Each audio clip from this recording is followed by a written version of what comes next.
हरे हरे कृष्ण। आप भी का आज क्लास में बहुत बहुत स्वागत है। होप आप सब अच्छे से होंगे। और आज हम नारद भक्ति सूत्र का 47 श्लोक नंबर पढ़ेंगे।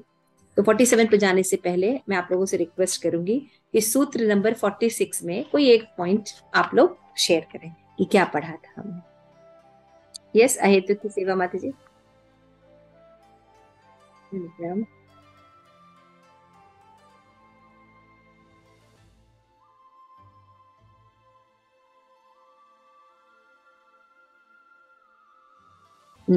चार प्रकार के लोग भगवान की शरण ग्रहण करते हैं। ठीक है, थैंक यू। यस, पद्मा माता जी। भौतिक संग। और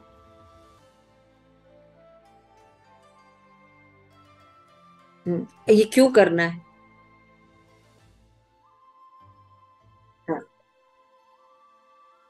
yes, thank you so much. Very nice. Yes, nursing स्थिति माता जी।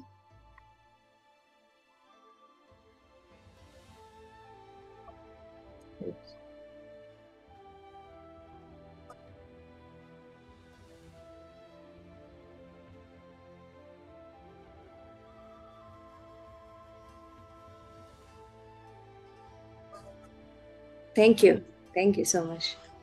ओके, परम प्रेष्ठा माता जी, कोई बात कल पिछली क्लास की याद है?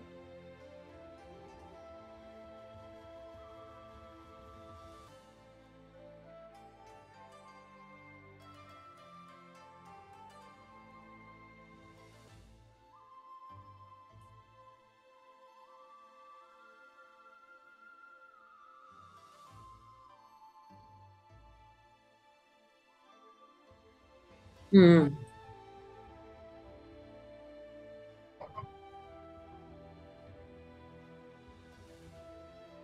हाँ, थैंक यू आनंद प्रथा माता जी। हरे कृष्णा।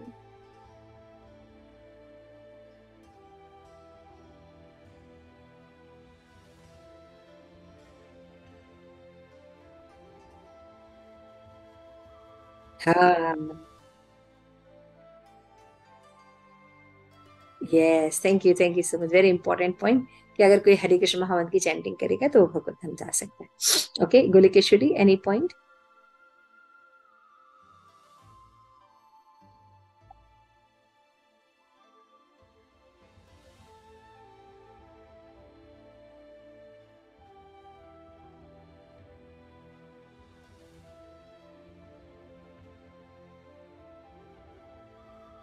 हाँ, उन्हीं को सरल भाषा में गुरु कृष्ण ने बताया कि जब हम भगवान की शरणागत होकर भगवान के लिए कार्य करते हैं, भक्ति करते हैं, तो हम जन्म मृत्यु के चक्र से छूट सकते हैं। अदिति माता जी, एनी पॉइंट? हाँ,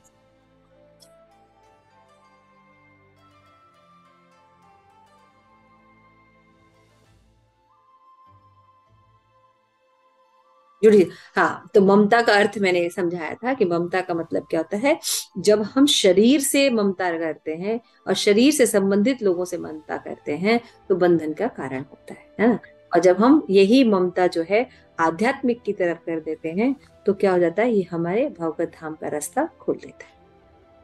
थैंक यू माता ji, thank you so much. और कोई बताना चाहेगा? यस, प्रेम पद्मिनी माता जी। आपका स्वास्थ्य कैसा है अभी? अनम्यूट कीजिए माता जी।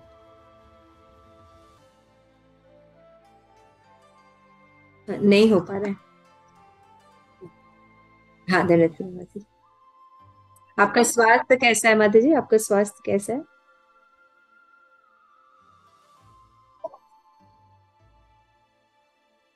अच्छा, हाथ में दिक्कत हुई आपके भी? ओ कृष्णा।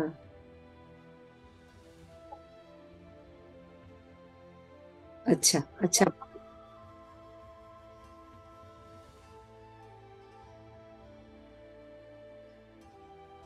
अच्छा। तो हम लोग माता जी के लिए हरि बोल हरे कृष्ण महामंत्र के चैंटिंग करेंगे ताकि वो अच्छे से ठीक हो। हरे कृष्णा, हरे कृष्णा, कृष्ण कृष्णा, हरे हरे, हरे राम राम राम हरे हरे। आप लोग थोड़ा सा समय निकाल के माता जी के लिए नरसिंह कवच का या नरसिंह आरती का पाठ कर लीजिएगा अपने अपने घर में, और माता जी के लिए प्रार्थना कीजिएगा कि वो जल्दी से ठीक होकर अपनी सेवा में वापस आ सके। हरे कृष्ण। तो यस माता जी, प्रेम पद्मनाथ जी अपने पॉइंट्स बताइए।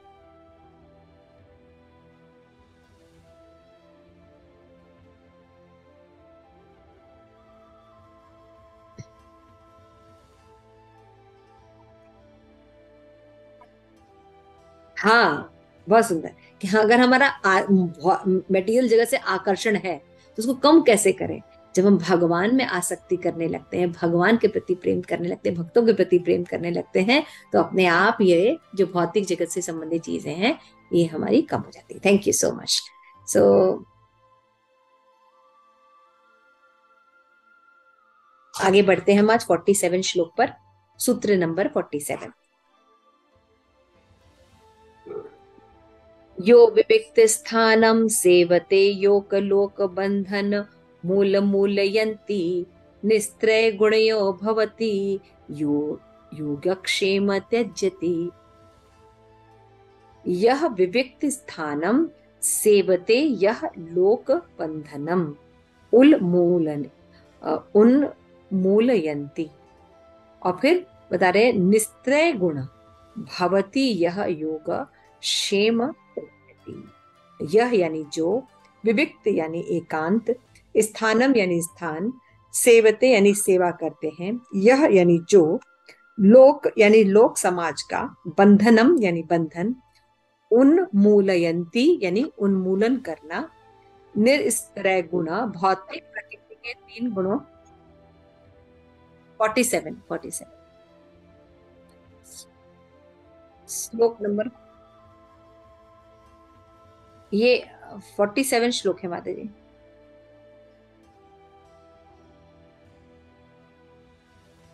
ठीक है। यह लोक,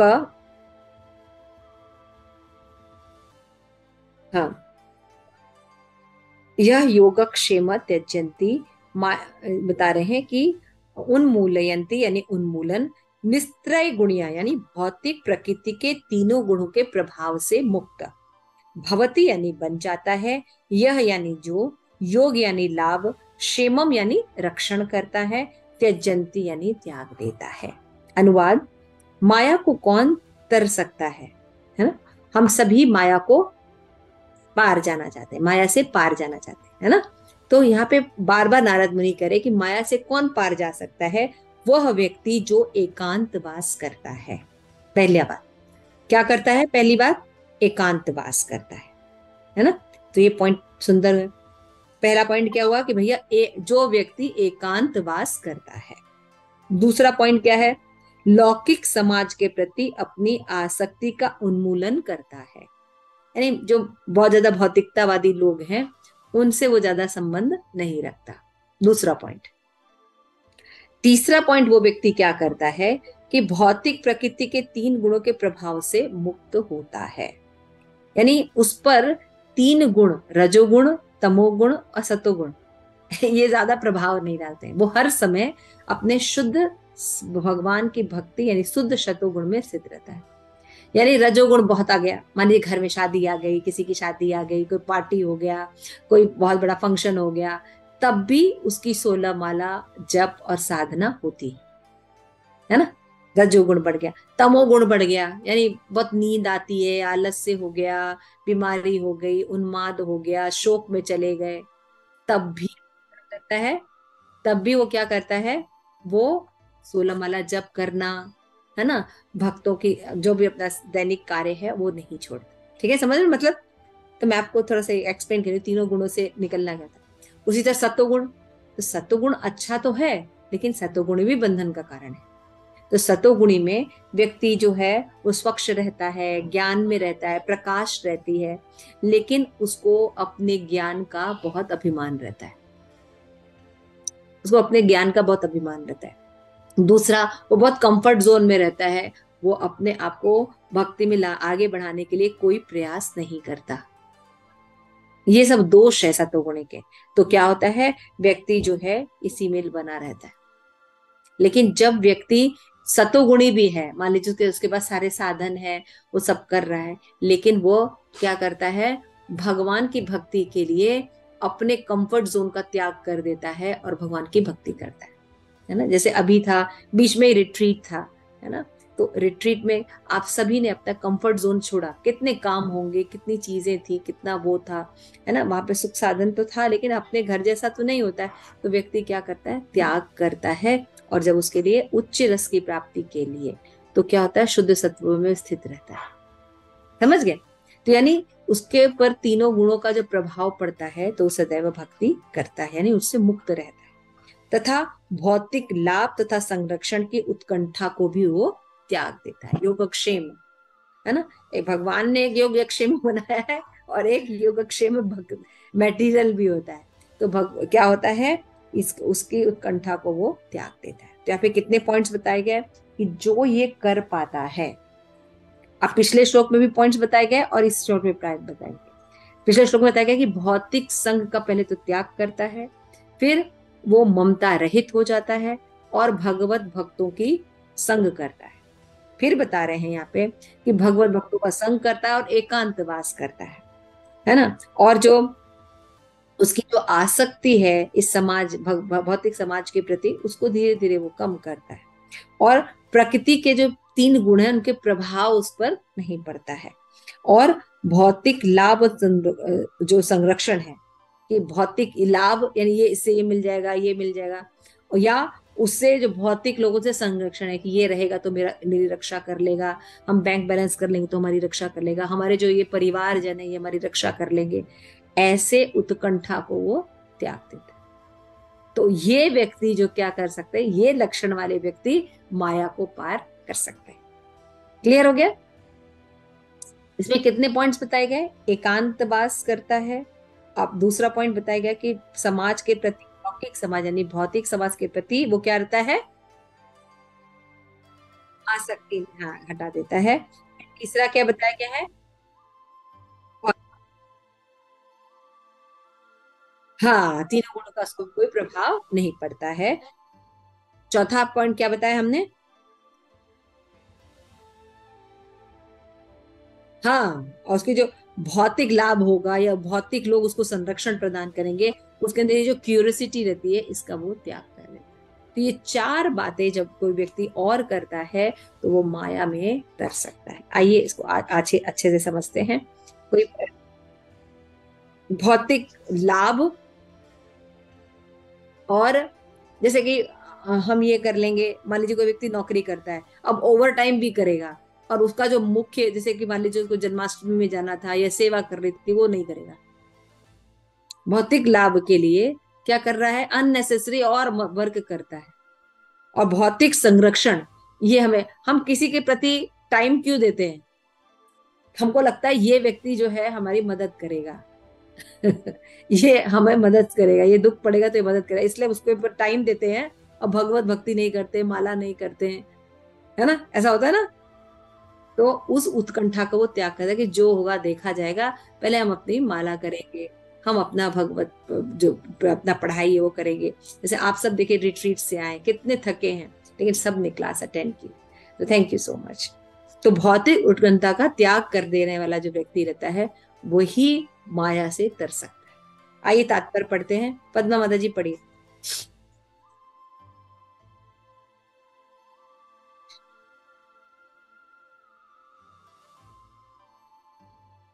जी, तात्पर्य तात्पर्य।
सस्ती सस्ती। यश कामना पर।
थैंक यू माता जी।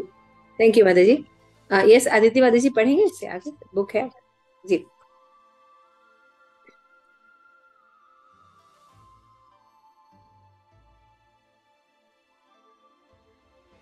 करने के।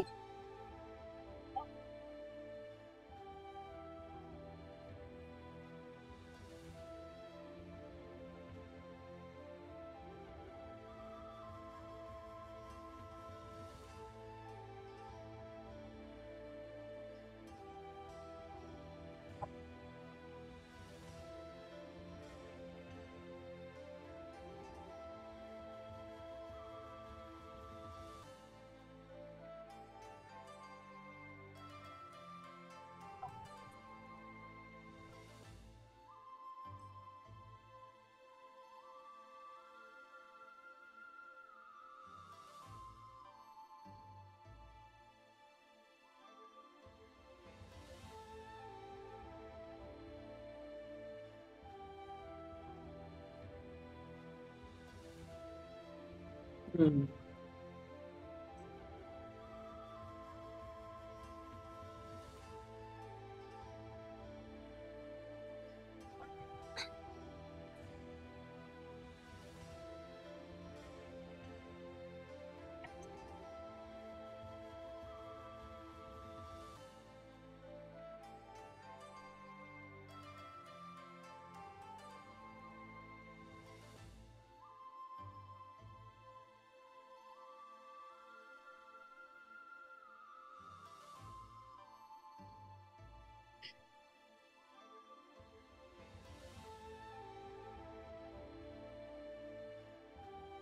हम्म।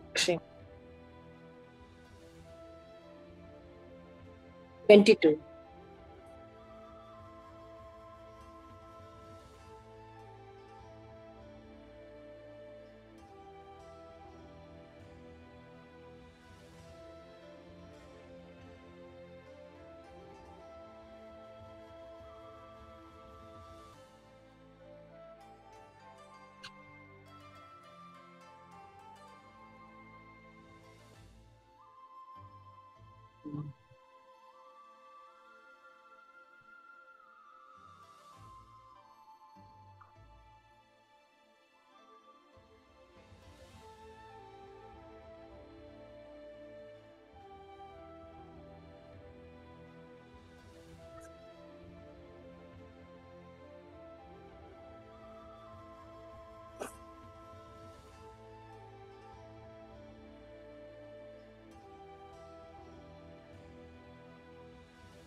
थैंक यू सो मच माता जी।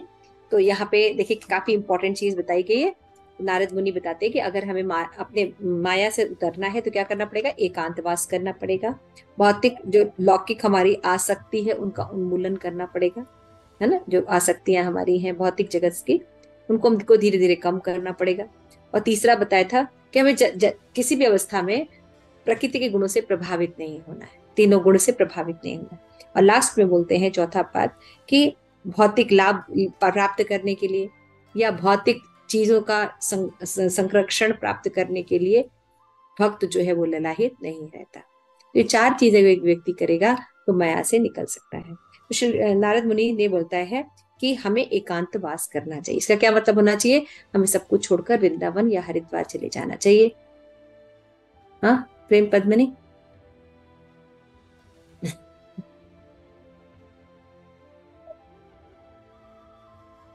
Thank you.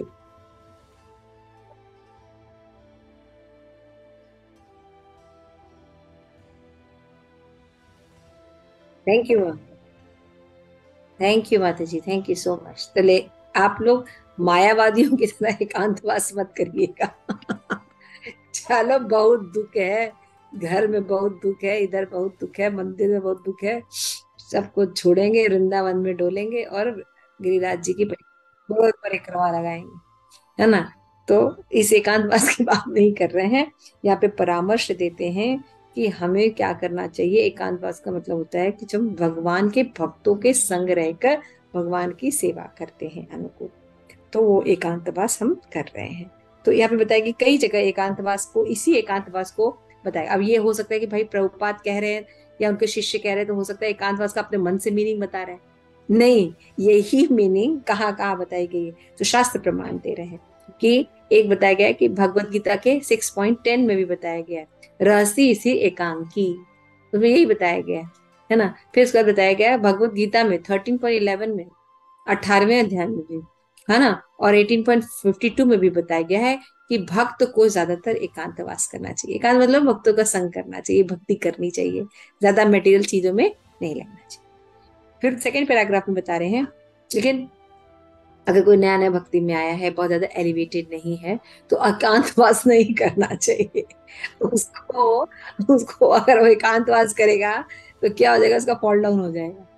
जैसे हम हैं भाई, यहाँ प्रॉब्लम है, वहां प्रॉब्लम है, मंदिर में बहुत प्रॉब्लम है, हम घर में ही रहते हैं, सारा कुछ तो समझ गए हैं, मैं चैंटिंग कैसे करते हैं, भगवान का भोग कैसे बनाते हैं, हम सारा दिन काम कर,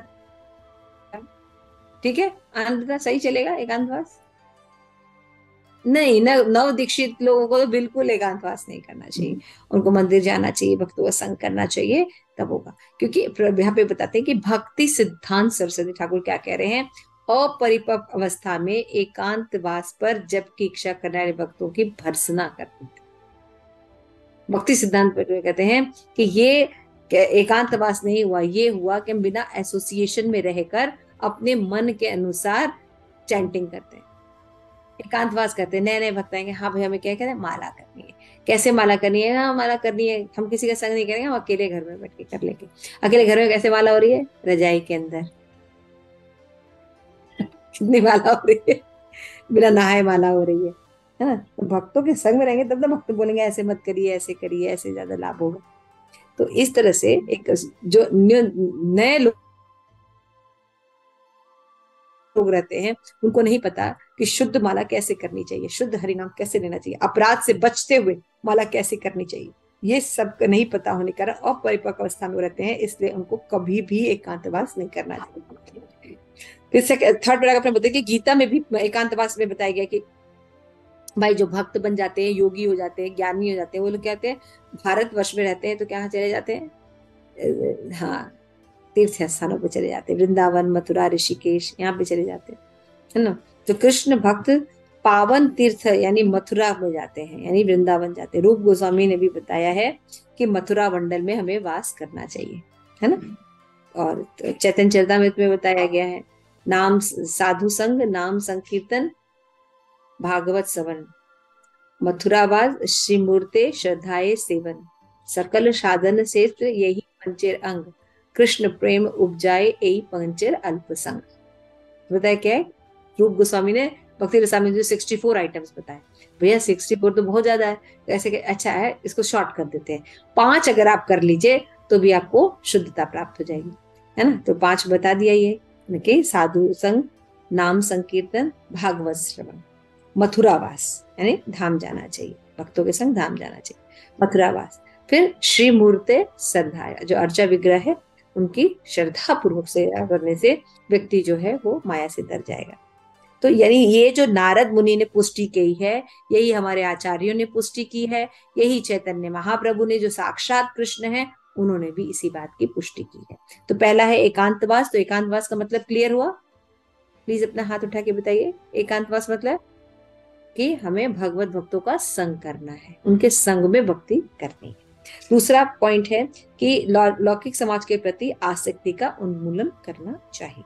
तो यानी जब हम भगवान कृष्ण की भक्ति करते हैं तो क्या होता है, हमारा अपने आप जो होता है भौतिक आसक्ति कम हो जाती है। मॉल जाना, शॉपिंग करना, है ना, इधर उधर करना, पिक्चर देखना, ये धीरे अपने आप कम हो जाता है। और ज्यादा अच्छे से अगर संग करेंगे तो खत्म हो जाता है, इच्छा भी खत्म हो जाती है। और फिर हम क्या करते हैं, उन समय का सदुपयोग हम कहाँ करते हैं, भगवत भक्ति कार्यों में करने लगते हैं। तो भगवान की कृपा से अपने आप ही उसमें आसक्ति खत्म हो जाती है। फिर कहते हैं, नारद मुनि कहते हैं कि माया से तरने के इच्छुक जो भौतिक आसक्ति से बंधनों को तोड़कर प्रकृति से ऊपर उठना चाहते हैं, उनको भगवान की सेवा करनी चाहिए। तीसरा गुण क्या है कि भौतिक प्रकृति के प्रभाव से मुक्त रहना, है ना। गर्मी है, सर्दी है, कुछ भी है, लेकिन माला करनी है ना। बहुत बिजी है, बहुत ये है, लेकिन माला करनी है, भगवान की भक्ति करनी है, भगवान की सेवा करनी है। हमारे एक साधना फिक्स होनी चाहिए, है ना। 4 नियम का पालन हमें हर समय करना है ना। अपराध से हमेशा बचना है। तो ये सब भगवत भक्ति क्या करती है, हमें तीनों गुणों से ऊपर कर देती है। फिर उसके बाद क्या करना चाहिए, यहाँ पे बताया कि अगर आपके पास कुछ नहीं है, मान लीजिए आप धाम नहीं जा पा रहे, जब एक बहुत अच्छा उपाय बताया गया है। कौन बताएगा, क्या बताया गया है इस पैराग्राफ में?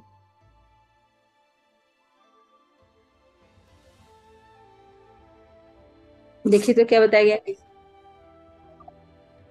हाँ, thank you Anand Pratap, very right, बहुत सही। क्या बताया गया है, आनंद प्रताप माता जी की जय। अच्छा पढ़ रहे हैं आप। तो क्या बताया जा रहा है कि अगर आपको कोई स्थान नहीं मिला तो इस्कॉन टेम्पल चले जाइए बेस्ट है। क्यों? क्योंकि भक्तों के लिए वो वैकुंठ के समान है। तो यहाँ पे नारद मुनि जो है योगक्षेम को त्यागने को बोलते हैं, और लेकिन भगवान कहते हैं कि मैं योगक्षेम वहां ही अहम, जो जरूरत होती है उसको मैं प्रदान करता हूँ, जो भक्तों के पास है उसकी मैं रक्षा करता हूँ। तो भौतिक जो योगक्षेम है उसके प्रति जो बात का पॉइंट है, चौथा पॉइंट, कि एक तो भौतिक लाभ के लिए व्यक्ति बहुत ज्यादा उत्सुक नहीं रहता, और दूसरा भौतिक संरक्षण के लिए भी बहुत ज्यादा, ये रख लें, ये रख लें, ये रख लें, तो क्या हो जाएगा, उसकी भक्ति में मन नहीं लगेगा, है ना। दिन भर वह ये जोड़ लें, ये जोड़ लें, ये कार जोड़ लें, 2 हो गई तो 3 हो जाए, एक मकान है तो 2 मकान हो जाए, तो फिर क्या करेगा, उसकी चिंताएं रहेंगी, वो भक्ति करेगा? भक्ति नहीं कर सकता। तो योगक्षेम तज्जन्ति, छोड़ने की बात कही गई है। लेकिन भगवत गीता के 9.22 में भगवान क्या कहते हैं, जो है उसको भगवान रक्षा करते हैं, और जो नहीं है वो प्रोवाइड करते हैं। देखिए, जब भगवान देख रहे हैं हम कृष्ण की भक्ति कर रहे हैं, हमें जो चाहिए वो मिलने वाला है, और जो है उसकी वो रक्षा करने वाले हैं, अपने जबरदस्ती टांग लगाए हुए हम लोग और उसमें टाइम वेस्ट कर रहे हैं। है ना। तो हमें क्या करना चाहिए, हम अपना जो नियत कर्तव्य है उसको करना चाहिए, जितना जरूरी करना चाहिए, और अपना सारा समय भजन क्रिया में लगाना चाहिए। तो भरण पोषण हेतु भगवान पर निर्भर रहना चाहिए, ये सिद्धांत is very important line, last paragraph first line. भरण पोषण हेतु भगवान पर निर्भरता आध्यात्मिक जीवन की उच्च अवस्था है ना। किंतु यह कल्पना पर आधारित नहीं है, हम भगवान पर आश्रित हैं। हाँ, भगवान ही तो सब कुछ करते हैं, और भगवान के लिए करते हैं तो भैया अनुकूल से संकल्प सीखा है कभी? भगवान की सेवा आप कैसे करते हैं? अपने मन से। चाय पी रहे हैं और हम भगवान को भी चाय पिला रहे हैं, बिस्तर पे भगवान के साथ सो रहे हैं, है ना। या जहां भी डोल रहे हैं, इधर उधर गोलगप्पे खा रहे हैं और भगवान को भी गोलगप्पे खिला रहे हैं, और दो गोलगप्पे उनको दे रहे हैं, दो गोलगप्पे अपने खा रहे हैं। या बहुत से लोग भगवान की बड़े रंगीन पार्टी वियर में उनकी ड्रेसिंग करते हैं राधा रानी के साथ, है ना। कभी टी पार्टी करते हैं, कभी किटी पार्टी करते हैं भगवान की। तो ये सब मजाक भगवान के साथ नहीं करना चाहिए। भगवान ने अपने ग्रंथों में, भागवत में, गीता में, रामायण में बताया कि वो उनको कैसे रखना चाहिए, उनकी कैसे सेवा करनी चाहिए। अक्सर हम देखते हैं जैसे क्रिसमस आता है, अभी 14 जनवरी आने वाला है ना। अब भगवान को भी वैलेंटाइन बना देते हैं। अरे बार बार पढ़ रहे हैं जन्म कर्म च में दिव्यम। अरे राधा रानी और कृष्ण का संबंध जो है हमारे लोकल बॉयफ्रेंड और गर्लफ्रेंड की तरह नहीं है। नहीं जी, हम तो वैलेंटाइन डे बनाए, ये कोई तरीका है भगवान को भी वैलेंटाइन बना देना, है ना। क्रिसमस में भगवान को क्रिसमस बना, वो सेंटा क्लॉज बना देना, वही ड्रेस पहना देना। क्या हम लोग बकवास करते हैं भगवान के साथ, ये सब ज्ञान नहीं होने के कारण ऐसा होता है। तो भरण पोषण हेतु भगवान पर निर्भरता जब हमरा रहती है, नहीं हमें भगवान के अनुसार करना है, भगवान पर हम निर्भर है, तो व्यक्ति भौतिक संरक्षण नहीं लेता है कि ये व्यक्ति मेरा पालन करेगा, ये मेरा बेटा हमारा ये करेगा, तो उस पर ये दिन भर उसी से आसक्ति लगे रहे। नहीं, हम जानते हैं केवल भगवान ही हमारे रक्षक है। तो जीव जो है भगवान पर निश्चय रखता है और बाकी सबकी सेवा करता है, क्योंकि वो भगवान के अंश है। ये नहीं कि उनको छोड़ देता है मायावादियों की तरह कि भगवान ही सब कुछ है, भगवान ही हमारा पालन करते हैं, तो बाकी सब भाड़ में जाएं, हम जो है वो भगवान के खाली भक्ति करेंगे, जैसा कि मायावादी, छायावादी, उग्रवादी करते हैं। हमने बहुत से लोगों को देखा, जब जैसे कि परेशान होते हैं, ये होते हैं, लोग कहते हैं नहीं हमें अपने पति से बिल्कुल कोई मतलब नहीं, हमें नहीं चाहिए कि ये ऐसा है वैसा है वैसा है। क्या करते हैं, हम अपने आश्रम में रहते हैं और अपने आश्रम में भक्ति करते हैं और हम अच्छे से रहते हैं, वही लोग हमारे काम आएंगे। तो भगवान को प्रसन्न कर लेंगे आप? भगवान को हम प्रसन्न नहीं कर सकेंगे। क्यों? क्योंकि हमने अपने कर्तव्य का निर्वाह नहीं किया है। जब हम अपने पति के साथ या अपने जो संबंधी लोग हैं उनके साथ कर्तव्य निर्वाह नहीं कर पा रहे हैं, तब हम भगवान के साथ क्या संबंध निभाएंगे? भगवान अगर मान लो उल्टा दिख, क्योंकि भगवान जब कृपा करते तो उल्टी कृपा करते हैं किसी का हाथ पैर तोड़ देते हैं, वो कृपा करते हैं है ना, कि उसकी जो आसक्तियां वो खत्म हो जाए। तो फिर जैसे प्रेम पद्मनी माता जी, है ना, अब उनको ये ले बैठी रहे हैं कि अरे मेरा तो कंधा, हम तो इतनी भक्ति करते हैं, भगवान की शुद्ध भक्ति करते हैं, ब्राह्मण दीक्षित हैं, इतना सेवा करते हैं, और भगवान ने मेरा कंधा तो डिसलोकेट कर दिया। उनको पता है कि पता नहीं क्या होने वाला था, भगवान थोड़े में निकाल रहे हैं, और वो आके क्लास ज्वाइन कर रही हैं समझ रहे हैं मतलब? दिस इज द मूड, ये सब मूड होना चाहिए। छोटी छोटी बातों आप देखें, हम आप लोगों को नहीं लगता, आप लोग सब जानते हैं, जो लोग भक्ति नहीं कर रहे हैं आपके आसपास सब लोग रहते हैं, कितने परेशान हो जाते हैं। क्यों पद्मा माता जी? है आपके, अब देखते हैं ऐसा, देखते हैं कि जो भगवत भक्ति नहीं करते उनमें सहनशीलता बहुत कम होती है। हाँ। क्यों नरसिंह स्तुति माता जी, यानी आपको कैसे लगता है?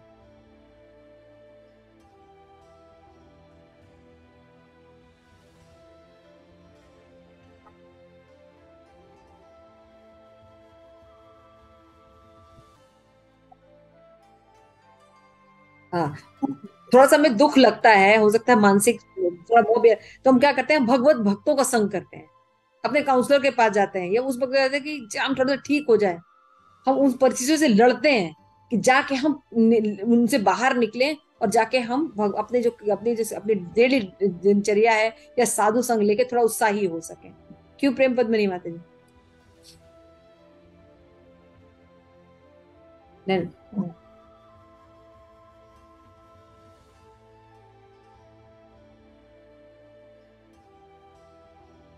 इनर जर्नी और साधु कराना चाहते हैं आपसे। इनर जर्नी ऑफ साधु कराना चाहते हैं, क्योंकि हाथ चलता रहता तो लोग काम कराते रहते हैं आपसे। अब हाथ नहीं चलता तो आप इनर जर्नी ऑफ साधु, अपनी जो अनर्थ है भगवान करे बेटा, ऐसे तो तुम्हें कोई टाइम नहीं देगा भक्ति करने का। अभी तुम चुपचाप बैठो और भगवत भक्ति करो, इनर जर्नी चेक करो कहाँ कहाँ गड़बड़ है, क्योंकि मेन खेल इनर जर्नी का है ना। ने पता बता रहे हैं ना। बता दे रहे इनर जर्नी। यस, आनंद प्रदावादी, एक तीर से कहीं। यस।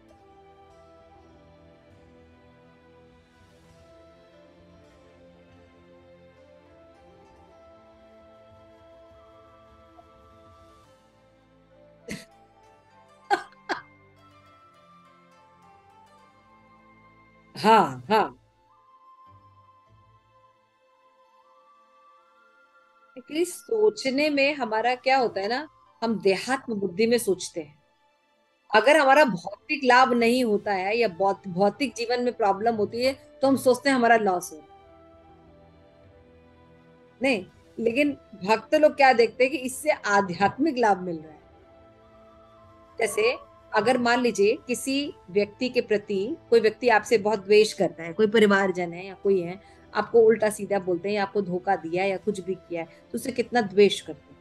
लेकिन भक्त कहते हैं ये व्यक्ति से अगर मेरी आसक्ति रहती तो आज मैं प्रभुपाद के मंदिर नहीं गया होता। तो थैंक्स करते रहते दिन भर उसका। कि ये व्यक्ति अगर हमको नरक पर दुख नहीं दिया होता तो इतनी हम नारद भक्ति सूत्र तो नहीं पढ़ रहे होते। इतना क्लिष्ट, इतना क्लिष्ट ग्रंथ, वो भी माताएं होके हम लोग पढ़ रहे हैं।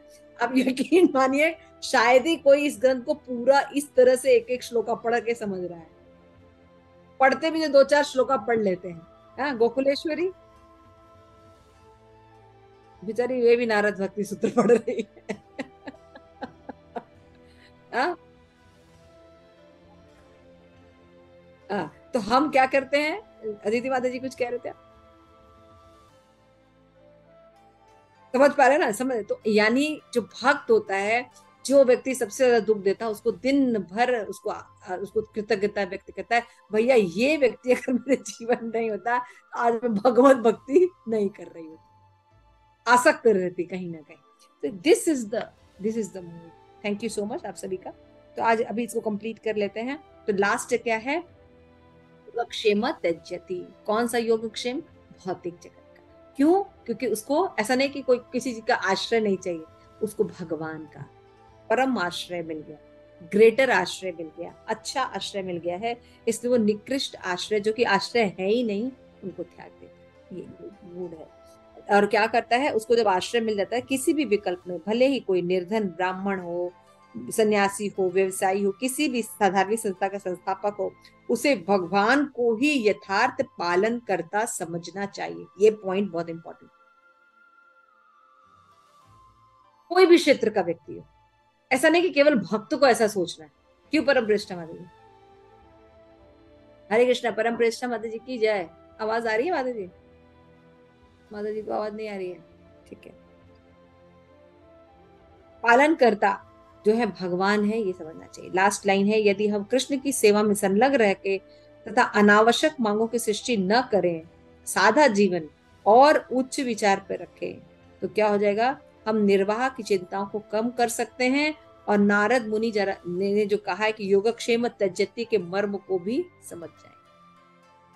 ठीक है। तो मेरे ख्याल से ये चार चीजें अगर हम करेंगे तो माया से हम कर सकते हैं। और भी बहुत सी चीजें बताइए, तो सारा लिस्ट हम एक साथ बनाएंगे। आगे श्लोकों में और भी लंबी लिस्ट दी है, ये करेंगे तो माया से हम तर जाएंगे।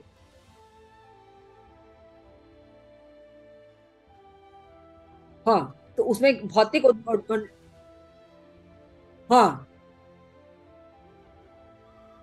आसक्ति कम होती है, हमारा टाइम भी बचता है ना माता जी, इसमें क्या रखा गया कि भौतिक लाभ के लिए हम दिन भर काम करें, और जनरली देखिए हम करते हैं, तो हमारी जो एक्स्ट्रा एनर्जी वो कहाँ लग रही है, भौतिक लाभ के लिए लग रही है।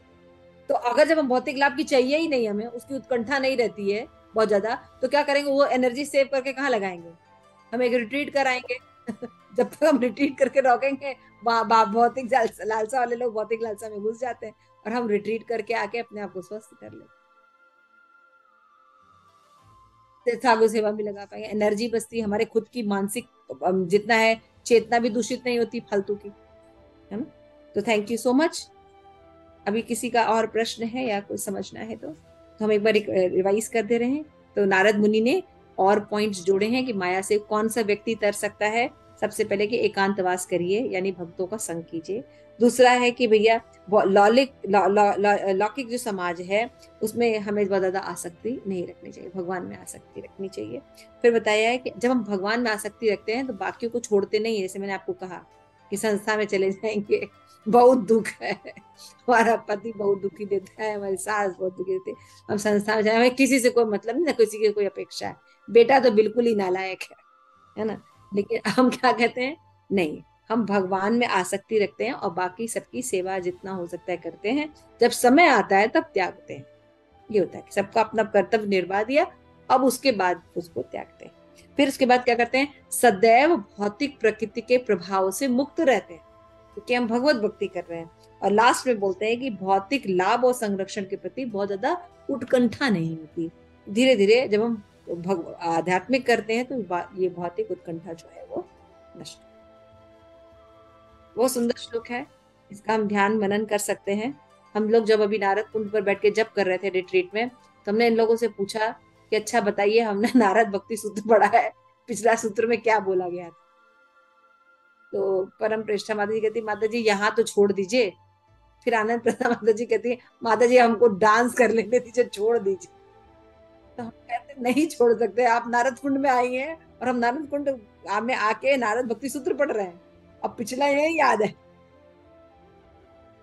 तो हम लोग ने कहा कि वहां पे भी हमने छोड़ा नहीं इन लोगों को। क्यों नहीं छोड़ा, क्योंकि हमें भी रिवाइज करना था। हम रिवाइज करना चाह रहे थे इन सूत्रों को, कि ये नारद जी का संग करने का मतलब क्या, उनके इंस्ट्रक्शन को फॉलो करना। वो बोले क्या ये याद ही नहीं है तो करेंगे क्या।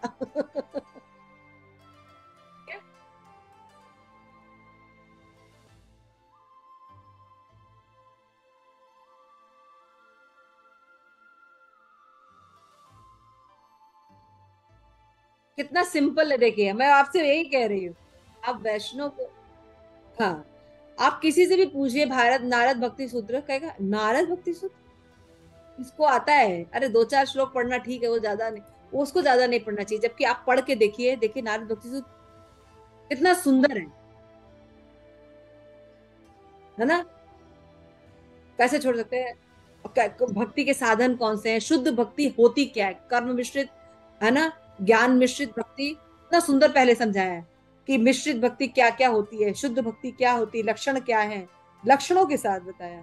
और छोटे छोटे श्लोक में बताया, जैसे अभी बता रहे हैं, हम सभी माया से तरना चाहते हैं, बोलते बहुत हैं, करेंगे कैसे, भगवान की शरणागत हो गए, अरे भगवान की शरणागत होंगे तो करेंगे क्या, ये वो करेंगे, एकांतवास करेंगे, भक्तों का संग करेंगे, सुन रहे हैं ना ये सब चीजें, उत्कंठा, भौतिक उत्कंठा नहीं रखेंगे, और जो जो जो हमारा योगक्षेम है उसके प्रति ज्यादा हम भौतिक और योगक्षेम के प्रति ललाहित नहीं। क्यों है की सेवा।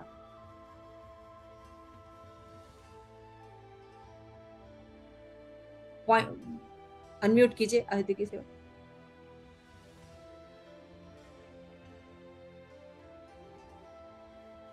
तो ये पढ़ के कैसा लग रहा है आपको बुक।